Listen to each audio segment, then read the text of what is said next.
Question petit b, on aimerait trouver les constantes a, b et c telles que cette fraction ici, elle se décompose en une somme de 3 éléments. Faites une pause sur la vidéo, essayez de chercher tout seul et venez voir si vous avez juste. Donc ici, on va forcément interagir sur ces éléments qui sont ici. Somme de fractions, technique classique, on ne peut que réduire au même dénominateur.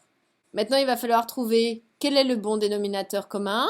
Donc on a p carré. Alors ça, c'est presque la même famille. Parce que pour aller de p à p carré, il suffit de faire fois p. Et ensuite, j'ai p plus 2. Donc un dénominateur simple, ça pourrait être p carré, facteur de p plus 2. Si vous avez répondu p cube, parce que vous avez tout multiplié, c'est juste.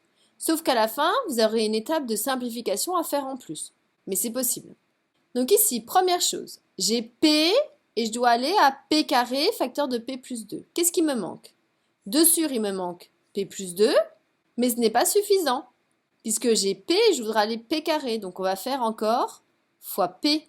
Utilisez la couleur, essayez de faire de même, inspirez-vous de ce que je vous montre pour ne pas oublier. C'est vrai que ça, c'est un petit cas qui est un tout petit peu plus difficile que ceux qu'on a pu voir précédemment. Ici, j'ai p carré. Nous, on aimerait p carré fois p plus 2. Donc il me manque p plus 2 qu'on va multiplier en haut et en bas. Le dernier, j'ai p plus 2, donc j'ai ceci, il me manque p carré. Donc attention, on n'écrira pas ainsi, puisque la p carré multiplierait que 2, c'est tout ça. Hein. C'est tout le p plus 2 qui doit multiplier p carré, en bas et en haut. Donc maintenant, on va pouvoir recopier à chaque fois avec les bons dénominateurs. Donc p fois p, on a bien notre p carré facteur de p plus 2. Et au numérateur, on a ap facteur de p plus 2. Après, on me dit plus.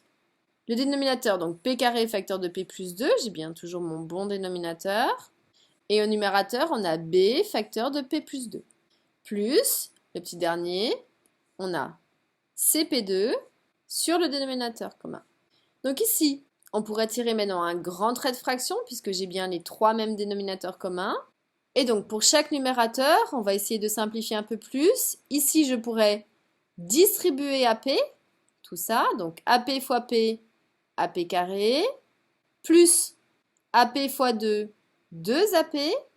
Ensuite, on me dit plus, donc je n'ai pas de précaution à prendre. B qu'on va distribuer, donc BP, plus 2B, et le petit dernier, plus CP2. Ici, on n'a pas simplifié assez. Pourquoi? Parce que là, j'ai vraiment que 4. Et puis ici, j'ai des éléments qui font partie de familles qui ne sont pas regroupés. C'est-à-dire qu'on doit regrouper les puissances de p carré, les puissances de p, les termes constants, pour bien avoir un vrai polynôme. Et on n'oublie jamais notre dénominateur.